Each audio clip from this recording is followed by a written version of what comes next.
come home with a dirtier match history. Yep. Still, and one team will still have a win streak. Because today it's still clean. After this, it's dirty. Yes. They tainted. My favorite adjective, dirty. Anyway, guys. Second is chaotic. So this is the usual matchup in terms of the junglers. So one is more on the let's say a snowball effect because of the speed in terms of clear the being wave jungling, and the other one is because of the damage potential or killing potential, which is Marcus. So we could see an Impure Rage here for Ryzen, which is pretty nice, and more on the assassin type. So a lot of movement from more on the movement speed for majority of players or heroes of Onic. Same goes with Valentina of Sanji, the usual emblem set that he uses for the Valentina. Now we are heading on to a very silent early game, and I do think that this will change really quickly the moment one pulls the trigger. It's not like they're just waiting for that moment.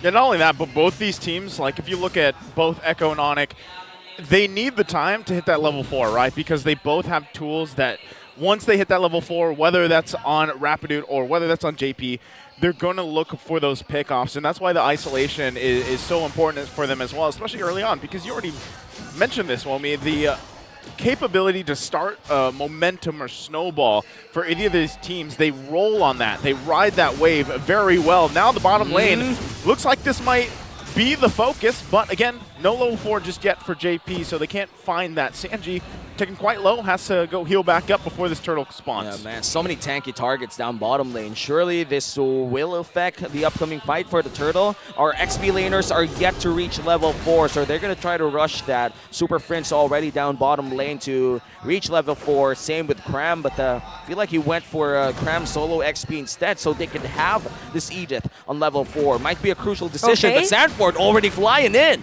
Sanford going to fly in with the dragon form. JP just barely level 4. Still going to be the focus here. They're going to zone them out the best they can. Still turtle going to be worked on. That was the flicker used as well. Quite low. There's the Terrified. Ryzen going to get pushed out. Sanji has the decimate of himself. He will fall though. Not able to get it, but Echo gets the first turtle of the game. A body for an objective.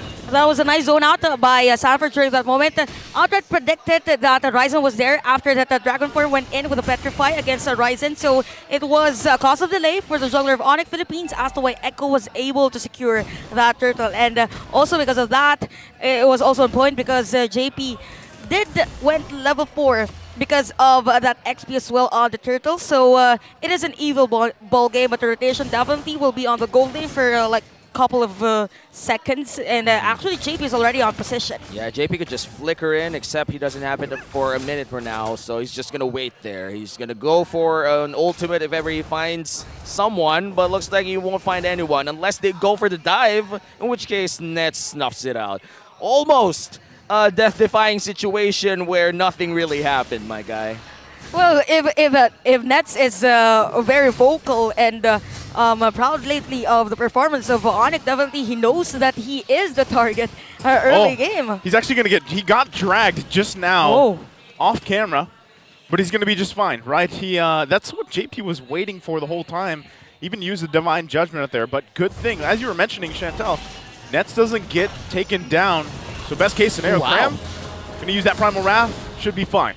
Yeah, you know, it's an Edith. It's really hard to kill an Edith, especially with the shield that comes with Primal Wrath and the healing with the attacks. But I do feel like Stanford will get rewarded with a bit of plating, but Cram decides to stay. Cram will be able to defend that, and Stanford, Ryzen might take him down. Yeah, now Ryzen on the hunt. He's already using the Decimate. Sanford, Dragon Form, gets the stun, but can't get away. He will fall. Kill going to the hands there. Ryzen grabbing a kill for himself. Now all this leading into the second turtle. Carl T's going to go ahead and work on his buff here. Meanwhile, everybody getting in positioning. JP also waiting for the Divine Judgment. There it is. Got the flicker as well.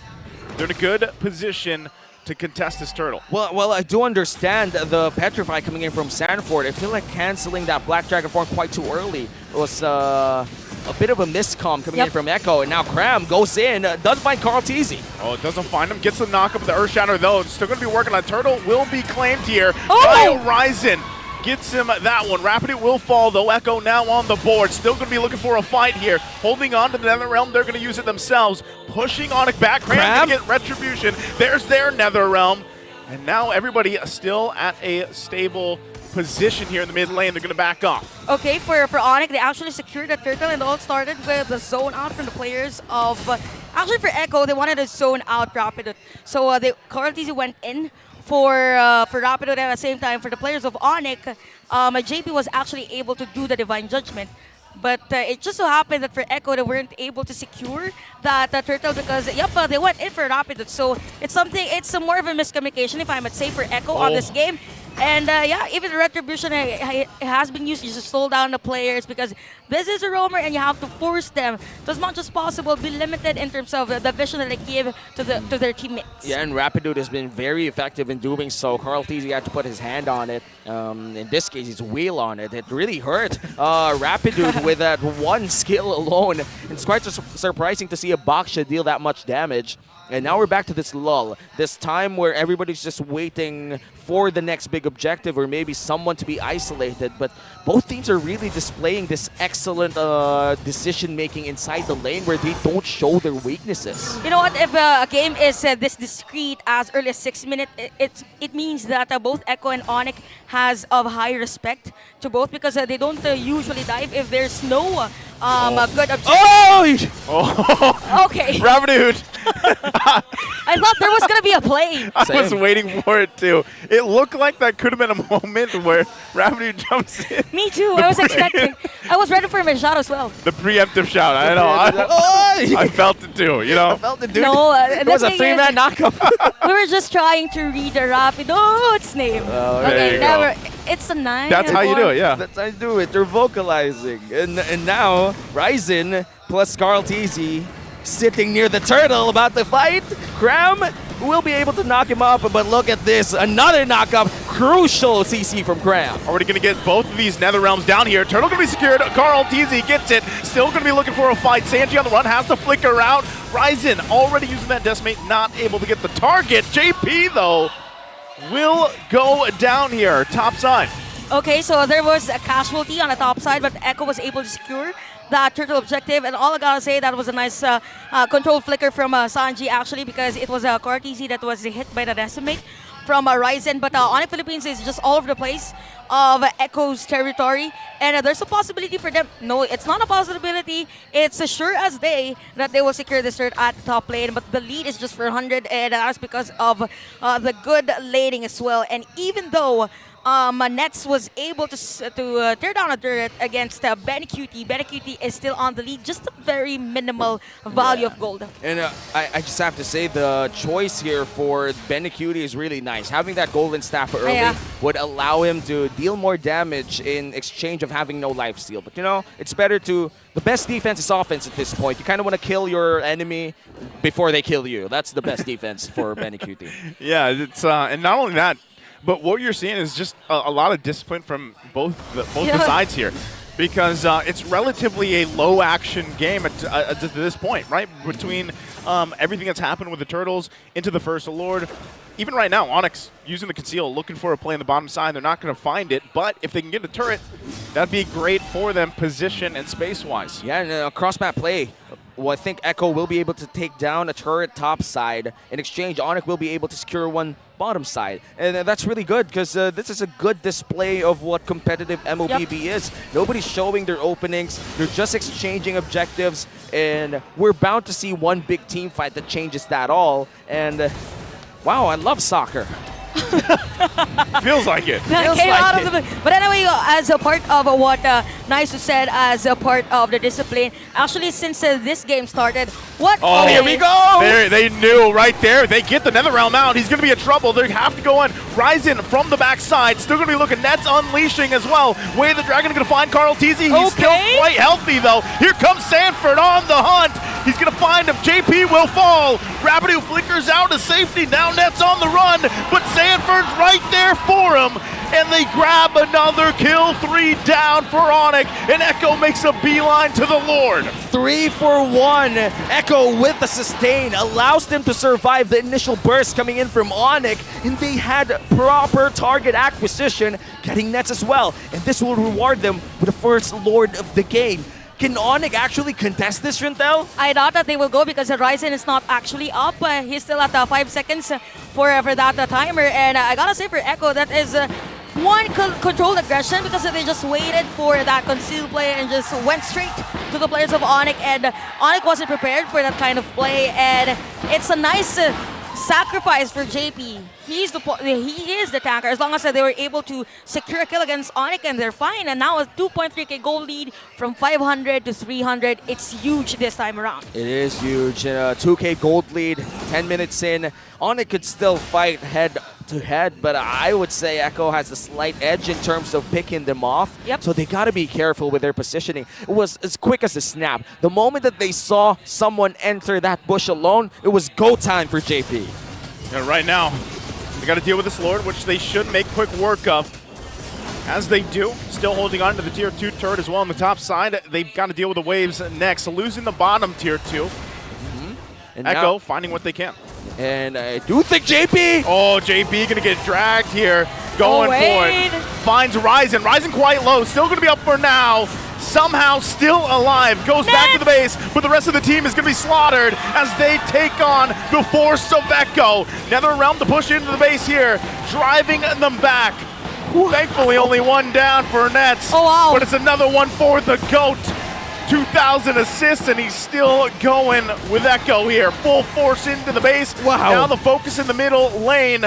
Turret still a couple hits away. They should be able to get it crammed, trying to keep it together. Ryzen as well. One hit away, Wow. and the turret falls there in the mid lane. Masterful formation and masterful juggling of turret aggro. This is a world champion, Echo. You know what? 11 minutes, almost 12 minutes, and 5.6k gold, and it's as if Onic doesn't have a time, or they don't really have a breather, because JP's always there, does that flicker and the Divine Judgment, and Onic, it's as if they are forced to be reactive for this game, even though Nets has the items at level 12. I don't think it's advisable for him to be upfront, because the moment that Echo jumped into their inhibitor turret at the middle lane, Nets was in front, so he's a perfect target for Echo. So Onic right now has to be careful and force that maybe 16-minute game time for this to be the lead to a lesson.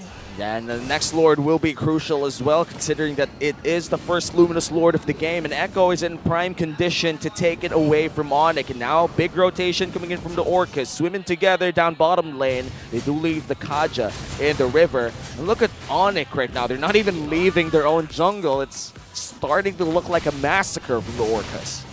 And I wanted to explain this earlier because I was caught because there was a team fight, right?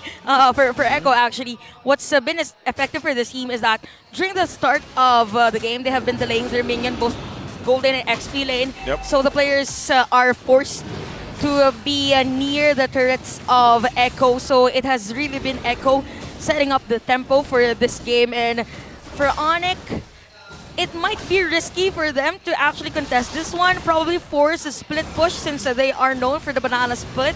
But someone for Echo has to defend their turrets.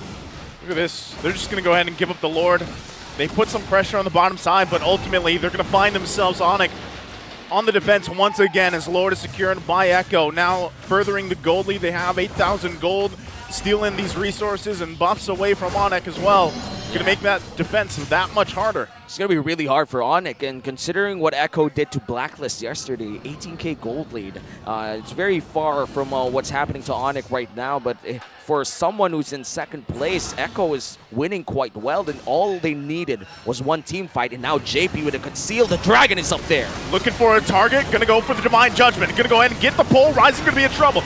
Lord's still going to be up here, they get the NetherRealm out too, Nets trying to bob and weave through it, keeping him at bay, he finds Sanford, Sanford will go down, they find two, still going to be working for more, but Benny Cutie answers with a double kill himself, and that is a trade, the 2-for-1, but Onic stays in the game. And right after the team fight, we saw two players from Echo actually buying that immortality, and Onic right now, the strength for this team is that they have Super Friends, and every time there is going to be a setup lane for Echo, it's kind of predictable because it's just a linear movement for them. Now for Onic, all they have to do is protect Nets, and this has been working from them, or for them, from the previous series, or from all the win streak that they had. But the gold for, okay, let's compare the gold. Nets is at 9.3k, and Benecutie is at 12. So the final items might be the difference for this player. Nets is in trouble here. Curtis He's has going to great get armor. zoned. completely. No way! He knows it too. Nets left to it, and he will go down. Wow, Carl Teasy. You know what? Moment of silence, my guys. That is humiliating. 2 seconds done. Wait, you know what? There's 1 second. But anyway, my guy just recalled right into his face. He knew what was gonna happen. Well, for Cortis, he actually built the blade armor as early as possible, even though Nets wasn't really part of the team fight on early to mid game. So they're ready that Nets is going to be the problem of the late game. So why not build the blade armor so I can do this at around 14-minute game time and find Nets at the bottom lane. He was just prepared for it, right? So that is a blade armor, Scar Guardian helmet, and then the immortality. And honestly, looking at the items for the carry here, he should be able to deal damage on Carl Teasy. But you know, it comes with a price. It deals damage back to him. And as a carry, here's something that I discovered by playing carry in solo queue quite recently. You can't really cancel your attacks because you don't have animations. You can't walk away to cancel it. So if the Baksha decides to trail you while you run away, you just keep on attacking even if you don't want to anymore. Unless, of course, you die. Then you stop inevitably. 15 seconds before the next Lord. This is something Echo could just secure. It's a big lead that they have. I think they do, man. Honestly, you know, I don't see Onic really contesting this. They shouldn't because they've got so much ground to cover here. Okay. And it looks like they might want to. They want to at least get some information. They got to be careful, though. JP, are we going to go for it with the Divine Judgment? Now it's Ryzen once again. Sanford going to pop the Dragon Form, looking for Nets. Going to zone him out the best he can. The team's response is there. They've got their own Netherrealm. Cram going to be in trouble. He falls in the jungle. And they're going to be forced back to the base. They're still going to give it a go. Benny Cutie from the backside. Wow. Everybody's low. Benny Cutie doesn't even need to do anything. They don't have the minions, because though. they have to run to the base. Oh, Easy going to get dragged here. They don't have any minions. So despite the efforts, now Echo has to deal with the response from Onic Philippines. There's the kick. They find JP. Ryzen will fall, though. Now a couple minions make it to the base. Benny Cutie's just going to leave. Wave's going to be cleared here. Rapidude has the immortality. Echo still looking to end the game, and this should be it. Because zone super prints out, and Echo will do it. They'll take game 1. And this winning moment is brought